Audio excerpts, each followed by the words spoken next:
এত সুন্দর লোকেশন যে না এলে বুঝতেই পারতাম না। চলো তোমাদের প্রথম থেকে শুরু করা যাক। আমরা যাও ভেবেছিলাম গঙ্গার ঘাটে, তারপর দাদা বলছে সবসময় তো গঙ্গার ঘাট যাওয়া হয়, চ অন্য কোথা থেকে আজকে ঘুরে আসা যাক। তো আমি বলছি কোথায় যাই, দাদা বলছে যেই রাস্তা জানি না ওই রাস্তায় আজকে যাওয়া হবে। কিছুটা আসার পর দেখলাম যে ইলিশ মাছের জালগুলোকে ভালো করে সারাচ্ছে। কিছুক্ষণ এদিক ওদিক ঘোরার পর আমরা কোথায় এসে পৌঁছালাম লাস্ট পর্যন্ত। এসে দেখে না এত বড় বড় দুটো ট্রলার সমুদ্রে মাছ ধরতে যায়। ওইখান থেকে হয়ে আরো কিছুক্ষণ হাঁটার পর আমরা এসে পৌঁছালাম আরো একটা জেটি ঘাটে। জেটি ঘাটে এসে দেখে না এখানে তো আরো 5-6টা ট্রলার আছে। তো যাই হোক, এত ভিতরে আর এত সুন্দর লোকেশন না হলে বুঝতেই পারতাম না। আর এইটা কি তোমরা লক্ষ্য করেছো, সূর্য অস্ত দেওয়ার মুখে কিন্তু অসাধারণ লাগছে।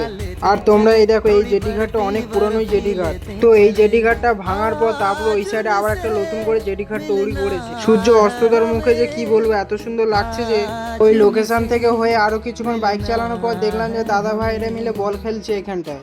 এতটাই পাড়ার ভিতরে আর এত সুন্দর মন্দির যে না এলে দেখতেই পেতাম না। তোমাদের সাথে কথা বলতে বলতে আরো কিছুক্ষণ আসার পর ফাইনালি রোডে উঠে গেলাম।